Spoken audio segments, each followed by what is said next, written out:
જય શ્રી કૃષ્ણ. સર્વ વૈષ્ણવોને મારા ભગવત સ્મરણ. અજ્ઞાન તિમિરાંધસ્ય જ્ઞાનાંજન શલાકયા ચક્ષુરુન્મિલિતમેન તસ્મૈ શ્રી ગુરવે નમઃ. શ્રી ગોવર્ધનનાથ કી જય. શ્યામ સુંદર શ્રી યમુને મહારાણી કી જય. શ્રી વલ્લભાધીશ કી જય. શ્રી ગોસાઈજી પરમ દયાલ કી જય. શ્રી ગોકુલનાથ કી જય. શ્રી હરિરાયજી મહાપ્રભુની જય.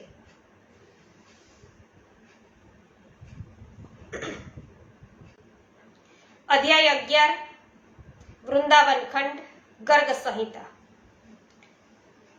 શ્રી નારદજી બોલ્યા છે કે હે રાજન, એક દિવસ શ્રી કૃષ્ણ બલરામજીની સાથે મનોહર ગાયો ચરાવતા નૂતન તાલવનની પાસે નીકળી ગયા. તે સમયે બધા ગોપાલો તેમની સાથે હતા.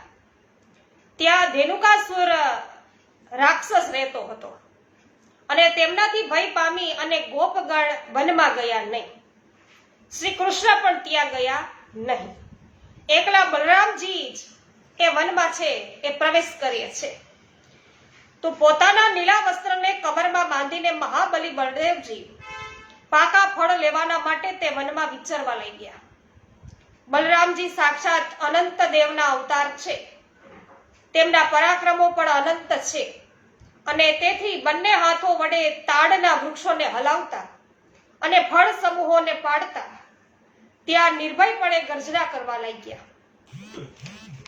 પડી રહેલા ફળોના અવાજ સાંભળીને ગર્દભ આકારનો ધેનુકાસુર રાક્ષસ ગુસ્સાથી રાતોપીળો થઈ ગયો અને બપોરે તે સૂતો રહેતો હતો. પણ તે દિવસે વિઘ્ન થતા એ દુષ્ટ ક્રોધથી ભયંકર સ્વરૂપ વાળો થઈ ગયો. ધેનુકાસુર કંસનો સખા હોવાથી મહાબળવાન પણ હતો. તો કંસનો સખા તો છે, સાથે સાથે બળવાન પણ છે. તે બળદેવજીની સમક્ષ યુદ્ધ કરવાના માટે આવ્યો અને તેમણે પાછલા પગોથી તેમની છાતીમાં તરત જ પ્રહાર કર્યા. પ્રહાર કરીને તે વારંવાર દોટ મૂકીને ગધેડાની માફક ભૂકવા લાગ્યો. ત્યારે બળદેવજીએ ધેનુકાના પાછલા બંને પગો પકડી અને તેને તરત જ તાડના વૃક્ષ સાથે ફટકાર્યો. આ કામ તેમણે એક જ હાથે રમતા રમતા પણ કર્યું. તેનાથી તે તાડ વૃક્ષ તો તૂટી જ પડ્યું, પણ પડતા પડતા તેણે પોતાની આસપાસના ઘણા તાડોને પણ ધરાશય કરી નાખ્યા. હે રાજેન્દ્ર, આ એક અદ્ભુત વાત થઈ. દૈત્યરાજ ધેનુકે પુનઃ ઉઠી અને ગુસ્સાથી બલરામજીને પકડ્યા અને જેમ એક હાથી પોતાનો સામનો કરનાર બીજા હાથીને દૂર સુધી ખેંચી જાય તે પ્રકારે તેને ધક્કા મારીને 1 યોજન પાછળ હટાવી દીધા. ત્યારે બલરામજીએ તત્કાળ ધેનુકને પકડી અને ઘુમાવવાનું શરૂ કર્યું અને ઘુમાવીને તેને ધરતી પર પછાડ્યો. ત્યારે તેને મૂર્છા આવી ગઈ અને તેનું માથું ફાટી ગયું. તો પણ તે તો પરવાળમાં ઉઠીને ઊભો થઈ ગયો. તેના શરીરમાંથી ભયંકર ક્રોધ છે એ દેખાતો હતો. ત્યારબાદ એ દૈત્યે પોતાના મસ્તકમાં 4 શિંગડા પ્રગટ કરીને ભયંકર રૂપ ધારણ કરીને તીક્ષ્ણ અને ભયંકર શિંગડાથી ગોપોને ખદેડવાનું શરૂ કર્યું. ગોપોને આગળ આગળ નાસ્તા જોઈને તેમ મદમસ્ત અસુર તરત જ તેમની પાછળ દોડ્યો. તે વેળા શ્રીદામાએ તેના પર દંડાથી પ્રહાર કર્યા. સુબલે તેને મુક્કો માર્યો. કૃષ્ણે તે બળવાન દૈત્ય પર પાસ વડે પ્રહાર કર્યો. અર્જુને ક્ષેપણ વડે અને અંશુએ એ ગદંભાર દૈત્ય પર લાતોથી પ્રહાર કર્યો. ત્યાર પછી વિશાલર્ષભે આવી અને ત્વરિતપણે પોતાના પગો વડે અને બળથી દૈત્યને દાબી દીધો. તેજસ્વીએ અર્ધચંદ્ર દઈ અને તેની પાછળ ધકેલ્યો અને દેવપ્રસ્થે એ અસુરને કેટલાય તમાચા તોડી દીધા. તો વરુથપે એ વિશાળકાય ગધેડાને ગેંદથી માર્યો. પછી શ્રી કૃષ્ણે પણ ધેનુકાસુરને બંને હાથોથી ઉઠાવીને ઘુમાવ્યો અને તરત જ ગોવર્ધન પર્વત પર ફેંકી દીધો. શ્રી કૃષ્ણના એ પ્રહારથી ધેનુક 2 ઘડી સુધી મૂર્છિત પડી રહ્યો પછી ઉઠીને પોતાના શરીરને ઘુમાવતો મોં ફાડીને એ આગળ વધ્યો અને બંને શિંગડા વડે શ્રી હરિને ઉઠાવીને તે દૈત્ય દોડી અને આકાશમાં ચાલ્યો ગયો. આકાશમાં 1,00,000 યોજન ઊંચે જઈ અને તેને સાથે યુદ્ધ કરવા લાગ્યો. તો ભગવાન શ્રી કૃષ્ણે ધેનુકાસુરને પટકીને નીચે જમીન પર ફેંક્યો. તેનાથી તેના હાડકા છે એના ચૂરેચૂરા થઈ ગયા અને તે મૂર્છિત થઈ ગયો. છતાં પણ તે ફરી ઉઠ્યો અને ભયંકર સિંહનાદ કરતો પોતાના બંને શિંગડા વડે ગોવર્ધન પર્વતને ઉખેડવા લાગ્યો અને એને શ્રી કૃષ્ણ પર છે નાખવા લાગ્યો. શ્રી કૃષ્ણે પર્વતને હાથ વડે પકડીને પુનઃ તેના મસ્તક પર ઝીક્યો. પછી તે બળવાન દૈત્યે પાછો પર્વત હાથમાં લીધો અને શ્રી કૃષ્ણ પર ફેંક્યો. પરંતુ શ્રી કૃષ્ણે ગોવર્ધનને લઈ જઈ અને તેની મૂળ જગ્યાએ મૂકી દીધો. પછી પાછો હુમલા કરીને મહાદૈત્ય ધેનુકે બંને શિંગડા વડે પૃથ્વીને છિન્ન ભિન્ન કરી નાખી અને પાછલા પગે ફરીથી બલરામ પર પ્રહાર કરી અને જોરદાર ગર્જના કરી. તેની એ ગર્જનાથી સમસ્ત બ્રહ્માંડ ગાજી ઉઠ્યું અને પૃથ્વી કંપાવા લાગી. ત્યારે બળવાન બળદેવજીએ બંને હાથો વડે તેને પકડી લીધો અને તેને પૃથ્વી પર પછાડ્યો. તેથી તેનું મસ્તક ફાટી ગયું અને હોશકોશ છે એના જતા રહ્યા. ત્યાર પછી શ્રી કૃષ્ણના મોટા ભાઈએ પુનઃ તે દૈત્ય પર મુક્કાના પ્રહાર કર્યા અને એ પ્રહારથી ધેનુકાસુરનું તત્કાળ મૃત્યુ થયું. તે વખતે દેવોએ ત્યાં નંદનવનના પુષ્પો છે એ ખૂબ જ વરસાવ્યા અને દેહથી વિકુટા પડેલા ધેનુકે શ્યામ સુંદર દેહ ધારણ કરી અને પુષ્પમાળા, પિતાંબર અને વનમાળી સમલકુંત દેવ થઈ ગયો. લાખ પાર્ષદો તેની સેવામાં લાગી ગયા. સહસ્ત્રો ધ્વજાઓ છે તેના રથની શોભા વધારવા લાગ્યા. સહસ્ત્રો પૈડાની ઘરેરાટીથી યુક્ત એ રથમાં 10,000 અશ્વો જોડાયેલા હતા. લાખો ચમરોથી ત્યાં શોભા છે થઈ રહી હતી. એ રથ અરુણ વર્ણનો હતો. અનેક રત્નો જડેલા હતા. તેનો વિસ્તાર 1 દિવ્ય યોજનનો હતો. એ મનના સમાન તીવ્ર ગતિથી ચાલનાર વિમાન યા રથ ઘણો મનોહર હતો. હે રાજન, તેમાં ઘૂંઘરૂની જાળી હતી. ઘંટડી અને ઘૂઘરી વાગતી હતી. દિવ્ય રૂપધારી દૈત્ય ધેનુક બળરામ સહિત શ્રી કૃષ્ણની પરિક્રમા કરીને દિવ્ય રથ પર આરૂઢ થઈને દિશા મંડળને દેદીપ્યમાન કરતા પ્રકૃતિથી પરે વિદ્યમાન ગોલોકધામમાં ચાલ્યા ગયા. આ પ્રકારે ધેનુકનો વધ કરી અને બલરામ સહિત શ્રી કૃષ્ણ પોતાના યશોગાન કરતા ગ્વાલ બાલોની સાથે વ્રજમાં આવ્યા. તેમની સાથે ગાયોનો સમૂહ હતો. રાજાજીએ પૂછ્યું છે કે હે મુને, ધેનુકાસુર પૂર્વજન્મમાં કોણ હતો? તેને મુક્તિ શી રીતે મળી તથા તેને ગધેડાનું શરીર કેમ મળ્યું? આ બધું બરાબર રીતે મને સમજાવો. એટલે શ્રી નારદજી કહે છે કે વિરોચન કુમાર બલિનો એક બળવાન પુત્ર હતો જેનું નામ હતું સાહસિક. તે 10,000 સ્ત્રીઓની સાથે ગંધમાદન પર્વત પર વિહાર કરતો હતો. ત્યાં વનમાં વિવિધ પ્રકારના વાદ્યો અને રમણીઓના નુપુરના મોટા અવાજ થવા લાગ્યા, જેનાથી એ પર્વતની કંદરામાં રહીને શ્રી કૃષ્ણનું ચિંતન કરનાર દુર્વાસા મુનિનું ધ્યાન છે એ ભંગ થઈ ગયું. તે પાવડી પહેરીને બહાર નીકળ્યા. તે સમયે મુનિવર દુર્વાસાનો દેહ અત્યંત દુર્બળ થઈ ગયો હતો. દાઢી મૂછ ઘણા જ વધી ગયા હતા. તે લાકડીને ટેકે ચાલતા હતા. તેઓ ક્રોધના તો મૂર્તિબદ્ધ ભંડાર જ હતા અને અગ્નિના સમાન તેજસ્વી દેખાતા હતા. દુર્વાસા તે ઋષિઓમાંના છે જેના સાપના ભયથી સમસ્ત જગત છે ધ્રુજતું હતું. અને ઈ બોલ્યા, દુર્વાસા ઋષિ, કે હે દુર્બુદ્ધિ અસુર, તું ગધેડાના જેવો ભોગાસક્ત છે, તેથી ગધેડો થા. આજથી 4 લાખ વર્ષ વીત્યા પછી ભારતમાં દિવ્ય માથુર મંડળની અંદર પવિત્ર તાલવનમાં બળદેવજીના હાથે તારી મુક્તિ થશે. તો વૈષ્ણવો કેટલા વર્ષ વીતી ગયા વિચાર કરો આ દૈત્યને મોક્ષ મળતા. 4 લાખ વર્ષ. અને શ્રી નારદજી કહે છે કે હે રાજન, એ સાપના કારણે ભગવાન શ્રી કૃષ્ણે બલરામજીના હાથે તેમનો વધ કરાવ્યો. કારણ કે તેમણે પ્રહલાદજી ને એવું વરદાન આપેલું છે કે તમારા વંશનો કોઈ દૈત્ય મારે હાથે મરશે નહીં, એટલે કૃષ્ણ ભગવાને એમને માર્યા નથી.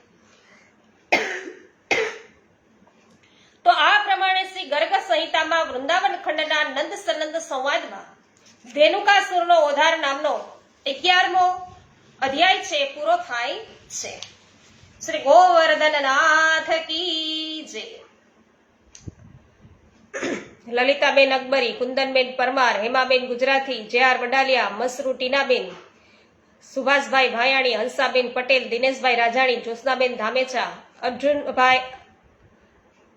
અર્જુનભાઈ કડછા,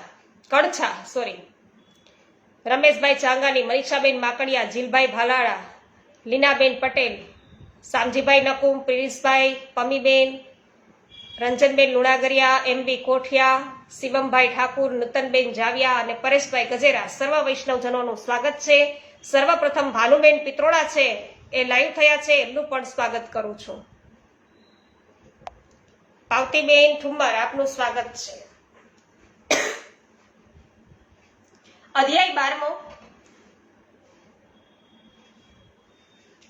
શ્રી નારદજી બોલ્યા છે કે હે મિથિલેશ્વર, એક દિવસ બળરામજીને સાથે લીધા વિના જ શ્રી હરિ સ્વયં ગ્વાલ બાલોની સાથે ગાયો ચરાવવા આવ્યા.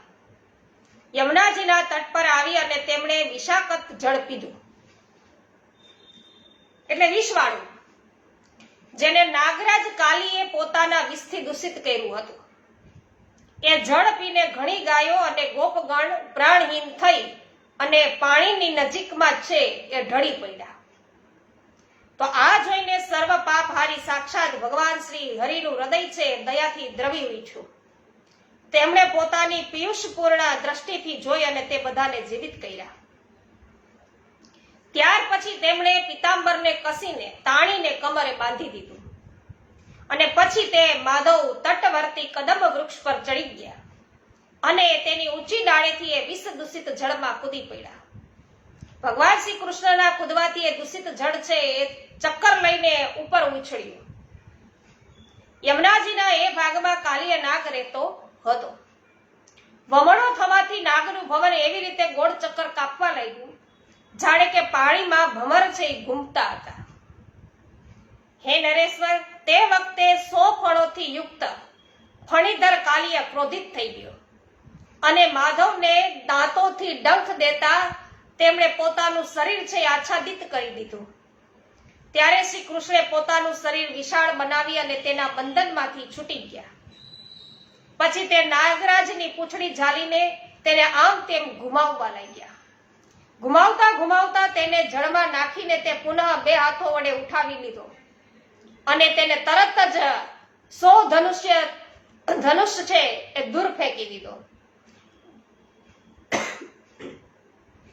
ભયંકર નાગરાજે પુનઃ ઉઠી અને જીભના લપકારા મારતા રોષપૂર્વક માધવ શ્રી હરિનો ડાબો હાથ પકડી લીધો. ત્યારે શ્રી હરિએ મહાદુષ્ટને જમણે હાથે પકડી અને જળમાં એવી રીતે દબાવી દીધો કે જેમ ગરુડ કોઈ નાગને રગડી નાખતો હોય. પછી પોતાના 100 મુખોને વધારે પહોળા કરી અને નાગ તેમની પાસે આવ્યો. ત્યારે તેની પૂંછડી પકડી અને શ્રી કૃષ્ણ તેને 100 ધનુષ દૂર છે ફેંકી દીધો. તો 100 ધનુષ એને દૂર ખેંચીને લઈ ગયા અને શ્રી કૃષ્ણને હાથેથી તત્કાળ છૂટીને તેણે ફરીથી તેમને ડંખ માર્યા. એ જોઈને પોતાનામાં ત્રિભુવનનું બળ ધારણ કરનારા શ્રી હરિએ નાગને મુકા માર્યા. શ્રી કૃષ્ણના મુકાથી ચોટ ખાઈને નાગ છે મૂર્છિત થઈ ગયો અને સુધબુધ ગુમાવી બેઠો. પછી પોતાના 100 મુખો સહિત શ્રી કૃષ્ણ સમક્ષ એ આવ્યો અને તેની 100 ફળો 100 મણીઓના પ્રકાશથી અત્યંત મનોહર દેખાતી હતી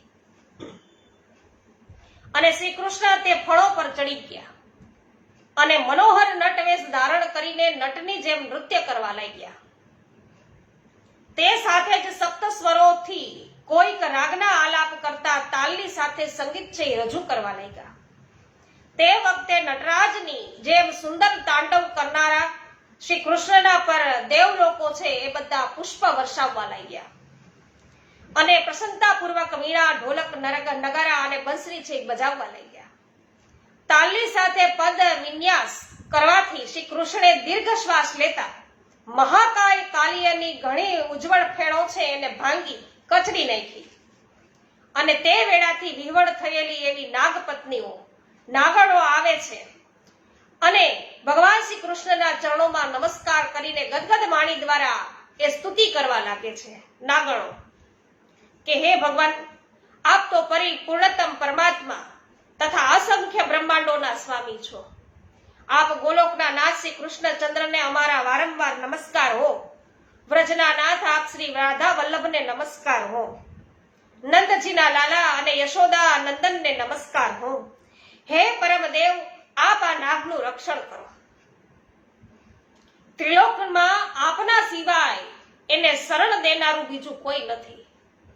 તો આપ સ્વયં સાક્ષાત પરાતત્પર શ્રી હરિ છો અને લીલાથી જ સ્વચ્છંદા પૂર્વક વિવિધ પ્રકારના શ્રી દેહોને વિસ્તાર કરો છો. ત્યારે નારદજી કહે છે કે અત્યાર સુધીમાં કાલિય નાગનો ગર્વ છે ને એ ચૂરે ચૂરો થઈ ગયો હતો, એનું અભિમાન ટક્યું નહીં. અને નાગણો દ્વારા કરવામાં આવેલા આ સ્તવન પછી નાગે શ્રી કૃષ્ણને કહ્યું, કાલિય નાગે કીધું કે હે ભગવાન પૂર્ણકામ પરમેશ્વર, મારું રક્ષણ કરો. પાહી પાહી કહેતો કાલિય નાગ ભગવાન શ્રી કૃષ્ણની સમક્ષ આવીને તેમના ચરણમાં ઢળી પડ્યો. ત્યારે જનાર્દન ભગવાને તેને કહ્યું કે તું તારી પત્નીઓ નાગણો છે અને સુહૃદોને સાથે રમણક દ્વીપમાં ચાલ્યો જા. તારા મસ્તક પર મારા ચરણારવિંદના ચિહ્નો પડેલા છે, તેથી હવે ગરુડ તને પોતાનો શિકાર બનાવશે નહીં. તો શ્રી નારદજી બોલ્યા છે કે હે રાજન, ત્યારે નાગે શ્રી કૃષ્ણની પૂજા અને પરિક્રમા કરી, તેમને પ્રણામ કર્યા. પછી સ્ત્રી પુત્રો સાથે એ રમણક દ્વીપ ભણી પ્રસ્થાન કરે છે. આ તરફ નંદનંદનને કાલિય નાગે પોતાનો શિકાર બનાવ્યા છે એ સમાચાર સાંભળીને નંદરાજ વગેરે બધા ગોપગણ ત્યાં આવી ગયા હતા. શ્રી કૃષ્ણને જળની બહાર નીકળતા જોઈ અને તે સૌને ઘણો જ હર્ષ થયો. પોતાના દીકરાને છાતી સરસો ચાપીને નંદજી પરમાનંદમાં મગ્ન થઈ ગયા.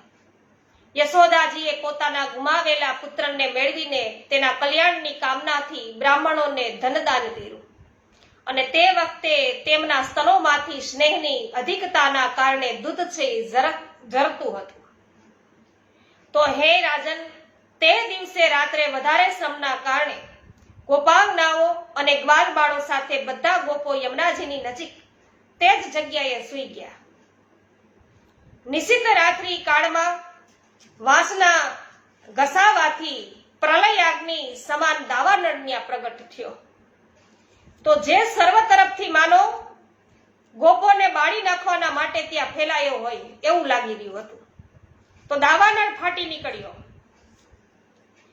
તો તે વેળા મિત્ર કોટીના ગોપ બળરામ સહિત શ્રી કૃષ્ણના શરણમાં બધા ગયા અને ભયથી ધ્રુજતા બે હાથ જોડીને બધા બોલ્યા કે હે શરણાગત વત્સલ મહાબાહુ કૃષ્ણ પ્રભો, વનમાં દાવાનગ્નિના દુઃખમાં પડેલા સ્વજનોને બચાવો. ત્યારે શ્રી યોગેશ્વર દેવ માધવે તેમને કહ્યું કે ડરો નહીં, તમારી સૌની આંખો મીચી દ્યો. આમ કહીને આખા દાવાનળને શ્રી કૃષ્ણ પી ગયા. અને પછી પ્રાતઃકાળે આશ્ચર્યચકિત થયેલા ગોપગણો તથા ગાયોની સાથે નંદનંદન શોભાશાળી વ્રજમંડળમાં પધાર્યા. આ પ્રમાણે શ્રી ગર્ગ સંહિતામાં વૃંદાવન ખંડના નંદ સનંદ સંવાદમાં કાલિય દમન તથા દાવાનળ પાન નામનો 12મો અધ્યાય છે એ પૂરો થયો. શ્રી ગોવર્ધનનાથ કી જય. નિલેશભાઈ ગામી અને ચતુરાબેન ગામી આપનું સ્વાગત છે. ચિંકલબેન પટેલ સ્વાગત કરું છું. હેમાબેન ગુજરાતી જય હો. કાંતાબેન કોઠડિયા સ્વાગત છે. હા, તમારી જયશ્રીબેન પટેલ લાઈવમાં હાજરી પૂરી લીધી. આપનું સ્વાગત છે. દેવજીભાઈ બધેલિયા, આપનું સ્વાગત છે. ગોપાલભાઈ વગાસિયા, જીતુભાઈ પોંકિયા, દેવજીભાઈ પાગડાર, સ્વાગત છે. રમેશભાઈ, જય હો.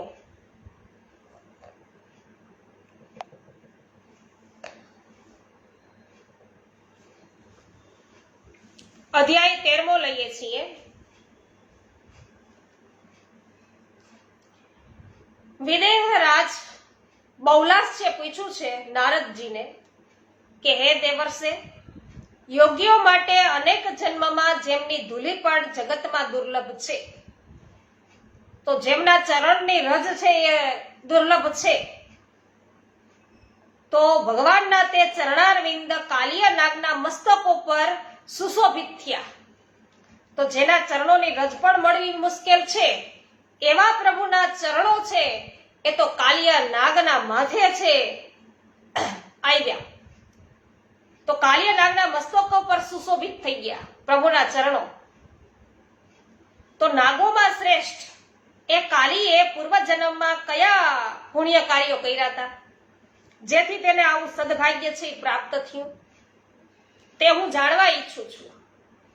હે દેવર્ષિ શિરોમણી, કૃપા કરીને એ મને કહો. એટલે શ્રી નારદજી કહે છે કે હે રાજન, પૂર્વકાળની આ વાત છે. સ્વયંભુવ મન્વંતરમાં દેવશિરા નામના મુનિ હતા.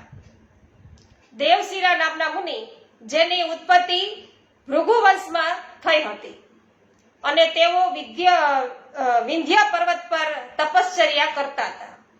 અને તપ કરવાને માટે તેમના આશ્રમે અશ્વશિરા મુનિ આવ્યા. એમને જોઈને વેદશિરા મુનિના નેત્રો ક્રોધથી રાતા થઈ ગયા અને રોષપૂર્વક એ બોલ્યા. શું બોલ્યા શ્રી વેદશિરા? કે હે બ્રહ્મન, તમે મારા આશ્રમમાં તપ કરો નહીં, કેમ કે તે સુખદ હશે નહીં. હે તપોધન, શું તમારા તપના માટે અન્યત્ર ક્યાંય છે યોગ્ય ભૂમિ નથી તે તમે મારા આશ્રમમાં આવ્યા છો એમ? તો શ્રી નારદજી રાજાને કહે છે કે વેદશિરા મુનિની આ વાત સાંભળીને અશ્વશિરા મુનિના નેત્રો પણ ક્રોધથી લાલ થઈ ગયા. તો સામસામા બંને ઋષિ ક્રોધિત થઈ ગયા છે, એક દેવશિરા અને અશ્વશિરા બંને. તો એ પણ ક્રોધથી લાલ થઈ ગયા અને તેમણે મુનિ પુંગવને કહ્યું કે શ્રી અશ્વશિરા એવું બોલ્યા કે હે મુનિ શ્રેષ્ઠ, આ ભૂમિ તો મહાવિષ્ણુની છે, ન તો તમારી છે કે ન તો મારી. આ તો પ્રભુની ભૂમિ છે, કઈ તમારી મારી થોડીક છે. અહીં કેટલાય મુનિઓએ ઉત્તમ તપના અનુષ્ઠાનો કર્યા છે, તો તમે સર્પની જેમ છે વ્યર્થ ફૂફાડા મારીને ક્રોધ પ્રકટ કરો છો. તેથી તમે કે હંમેશ માટે સર્પ થાવો અને તમને છે ગરુડનો ભય છે એ લાગે, તમે ગરુડનો ભય પામો. આવો શ્રાપ છે એ અશ્વશિરાએ આપ્યો વેદશિરાને. એટલે વેદશિરા બોલ્યા કે હે દુર્મતે, તમારો ભાવ ઘણો દૂષિત છે. તમે નાના સા દ્રોહ યા અપરાધ માટે મહાદંડ દેવાના માટે તૈયાર થયા છો, શાપ આપો છો અને પોતાનું કામ કઢાવવા માટે કાગડાની જેમ આ પૃથ્વી પર ફરતા રહો છો. તેથી તમે પણ કાગડા થઈ જાઓ. તો એકે એવું કીધું કે તમે સાપ થઈ જાઓ, તો બીજાએ હામાએ એમ કીધું કે તમે કાગડો થઈ જાઓ. એટલે શ્રી નારદજી કહે છે કે એ વખતે ભગવાન શ્રી વિષ્ણુ એકબીજાને સાપ આપતા બંને ઋષિઓ વચ્ચે પ્રગટ થયા અને બંને મુનિઓ પોતપોતાના સાપના માટે ઘણા દુખી હતા. ભગવાન વિષ્ણુએ પોતાની વાણી દ્વારા એ બંનેને સાંત્વના આપી. એટલે ભગવાન બોલ્યા કે હે મુનિઓ, દેહમાં જેમ બંને હાથ સરખા હોય છે ને, તેમજ તમે બંને સમાન રૂપે મારા ભક્ત છો. તો હે મુનિઓ, હું મારી વાત છે એ જૂઠી કરી શકું છું, પણ ભક્તની વાતને મિથ્યા કરવા ઈચ્છતો નથી. પ્રભુ કે મારા વચન કદાચ ખોટા થાય, પણ ભક્તના વચન તો હું ક્યારેય ખોટા ના થવા દઉં. તો આ મારી પ્રતિજ્ઞા છે કે તો ભક્તનું વચન છે એ પ્રભુ અવશ્ય છે પડાવે, મિથ્યા થવા ન દે. તો હે વેદશિરા, સર્પની અવસ્થામાં તમારા મસ્તક પર મારા બંને ચરણો છે અંકિત થશે અને ત્યારથી તમને ગરુડનો કદાપી પણ ભય રહેશે નહીં. અને હે અશ્વ શિરા, હવે તમે મારી વાત સાંભળો. શોક ના કરો, શોક છે એ ના કરો. કાગડાના રૂપમાં રહેવા છતાં પણ તમને નિશ્ચિત રીતે ઉત્તમ જ્ઞાન પ્રાપ્ત થશે. યોગ સિદ્ધિઓથી યુક્ત ઉચ્ચ કોટીનું ત્રિકાળ જ્ઞાન છે એ તમને પ્રાપ્ત થશે. નારદજી કહે છે રાજાને કે હે નરેશ્વર, આમ કહીને ભગવાન શ્રી વિષ્ણુ છે એ જ્યારે ચાલ્યા ગયા ત્યારે અશ્વશિરા મુનિ સાક્ષાત યોગીન્દ્ર કાકમભૂષુંડ થયા અને નીલ પર્વત પર રહેવા લઈ ગઈ. અને તેઓ બધા શાસ્ત્રોના અર્થને પ્રકાશિત કરનારા મહાતેજસ્વી રામ ભક્ત થયા. અને તેમણે જ છે મહાત્મા ગરુડને રામાયણની કથા છે એ સંભળાવી હતી. તો ગરુડ છે એમને રામાયણની કથા આમણે સંભળાવી હતી. અને હે મિથિલા નરીશ, ચાક્ષુક મન્વંતરમાં પ્રારંભમાં પ્રચેતાઓના પુત્ર પ્રજાપતિ દક્ષે મહર્ષિ કશ્યપને પોતાની પરમ સુંદર 11 કન્યાઓ પત્ની રૂપે આપી. તે કન્યાઓમાં જે શ્રેષ્ઠ કદ્રુ હતી તે જ હાલમાં વસુદેવ પ્રિયા રોહિણી થઈ અને પ્રગટ થઈ. અને તેના પુત્ર બળદેવજી છે. અને એ કદ્રુએ કરોડો મહાસર્પોને જન્મ આપ્યો. તે બધા સર્પો અત્યંત ઉદ્ભટ, વિષરૂપી બળથી સંપન્ન, ઉગ્ર અને 500 ફેણોવાળા હતા. તે મહાન મણિરત્ન ધારણ કરતા હતા. અને જે અત્યંત પરાતત્પર પરમાત્મા છે, જે અનંત પરાતત્પર પરમાત્મા છે, તે જ હમણાં બળદેવના નામે પ્રસિદ્ધ છે. અને તે જ રામ અનંત અને અચ્યુત ગ્રજ આદિ નામ ધારણ કરે છે. તો એક દિવસની વાત છે, પ્રકૃતિથી પર એવા સાક્ષાત ભગવાન શ્રી કૃષ્ણએ પ્રસન્નચિત્ત થઈ અને મેઘ સમાન ગંભીર વાણીમાં શેષને એવું કહ્યું. શું બોલ્યા ભગવાન? કે આ પૃથ્વીને પોતાના ઉપર ધારણ કરવાની શક્તિ બીજા કોઈનામાં નથી. તેથી આ ભૂગોળને તું જ છે એ તારા મસ્તક પર ધારણ કર. તો વૈષ્ણવ શેષજીના માથા પર છે પૃથ્વી ખાલી રાઈના દાણા સમાન દેખાય છે. તારા પરાક્રમો એ કે અનંત છે પ્રભુ કે, તેથી તો તને અનંત કહેવામાં આવે છે. તો જન કલ્યાણના હેતુથી તારે આ કાર્ય અવશ્ય કરવું જોઈએ. એટલે શેષે કહ્યું કે હે પ્રભુ, ભૂમંડળનો ભાર ઉંચકવાના માટે આપ કોઈ મુદત નિશ્ચિત કરી આપો. મુદત તો નિશ્ચિત કરો. તો જેટલા દિવસની મુદત હશે તેટલો સમય હું આપની આજ્ઞાથી આ ભૂમિનો ભાર મારા શિર પર ધારણ કરીશ. એટલે ભગવાન કહે છે કે હે નાગરાજ, તું તારા સહસ્ત્ર મુખોથી પ્રતિદિન જુદા જુદા મારા ગુણોથી સ્ફુરિત થનારા નવા નામો છે એનું સર્વત્ર ઉચ્ચારણ કર્યા કરજે. મારા નામોનું તું ઉચ્ચારણ કર્યા કરજે. જ્યારે મારા દિવ્ય નામો સમાપ્ત થઈ જાય ને ત્યારે તું તારા શિરેથી પૃથ્વીનો ભાર ઉતારી અને સુખી થજે. પ્રભુ કે મારા નવા નામો છે એ પ્રગટ થયા કરશે અને એનું તું ઉચ્ચારણ કર્યા કરશે. એ નામો પૂરા થઈ જાય પછી તું ભૂમિ છે એને એના ભારથી મુક્ત થઈ જાય. એટલે શેષે કહ્યું કે હે પ્રભુ, પૃથ્વીનો આધાર તો હું થઈશ, પરંતુ મારો આધાર કોણ થાય? કોઈ પણ આધાર વિના જળના ઉપર હું કઈ રીતે રહી શકીશ? એટલે શ્રી ભગવાન કહે છે કે એ મારા મિત્ર, તેની ચિંતા ના કર. હું કાચબો થઈને મહાન બાળથી યુક્ત તારા વિશાળ દેહને ધારણ કરીશ. તો શ્રી નારદજી કહે છે કે હે નરેશ્વર, ત્યારે શેષે ઉઠીને ભગવાન શ્રી ગરુડ ધ્વજને નમસ્કાર કર્યા અને પછી તે પાતાળના તળિયે લાખ યોજન નીચે ચાલ્યો ગયો. અને ત્યાં પોતાને હાથે આ અત્યંત વજનદાર ભૂમંડળને પૃથ્વીને પકડી અને પ્રચંડ પરાક્રમી શેષે પોતાની એક જ ફેણ પર એને ધારણ કરી, પૃથ્વીને, ધરાને. અને પરાતત્પર અનંત દેવે સંકર્ષણના પાતાળમાં ચાલ્યા જતા બ્રહ્માજીની પ્રેરણાથી અન્ય નાગરાજ પણ તેની પાછળ પાછળ ચાલ્યા ગયા. તો કોઈ અતલમાં, કોઈ વિતલમાં, કોઈ સુતલમાં, તો કોઈ મહાતલમાં અને કેટલાક તલાતલ અને રસાતલમાં જઈને રહેવા લાગ્યા. તો એ સર્પોના માટે બ્રહ્માજીએ પૃથ્વી પર રમણક દ્વીપ પ્રદાન કર્યો હતો. તો તો કાલિયા આદિ નાગ તેમાં સુખેથી નિવાસ કરવા લાગ્યા. તો હે રાજન, આ પ્રમાણે મેં તમને કાલિયાની કથા કઈ સંભળાવી, જે સારભૂત અને ભોગ તથા મોક્ષ આપનારી છે. અને હવે તમે શું સાંભળવા ઈચ્છો છો? આ પ્રમાણે વૈષ્ણવ શ્રી ગર્ગ સંહિતામાં વૃંદાવન ખંડના નંદ સનંદ સંવાદમાં શેષના ઉપાખ્યાનનું વર્ણન એ નામનો 13મો અધ્યાય છે પૂરો થયો. શ્રી ગોવર્ધનનાથ કી જય. જય હો રમેશભાઈ, મંગલાબેન જય હો. મંગલાબેન રૂપારેલ, ભાવનાબેન ભાલોડિયા સ્વાગત છે. વિઠ્ઠલભાઈ રાદડિયા સ્વાગત છે.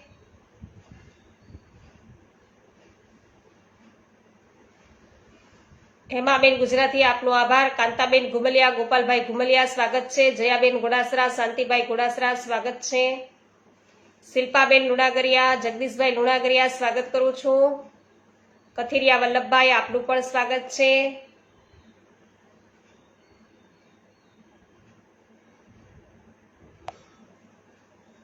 જય હો રંજનબેન. તો કાલિયાના યમુનાજીમાં નિવાસનું રહસ્ય શું હશે એ આપણે આવતીકાલે છે અધ્યાય 14 જોઈશું. વૈષ્ણવ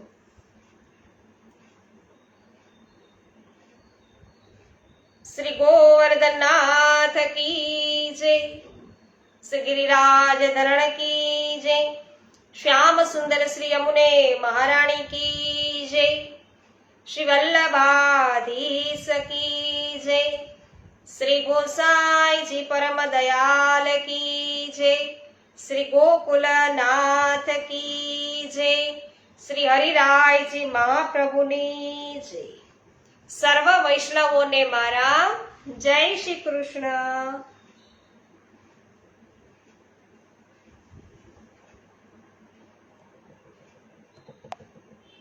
જયંતીલાલભાઈ પેશીવાડિયા સ્વાગત છે હો આપનું. જય શ્રી કૃષ્ણ. અને લીનાબેન પટેલ, હા.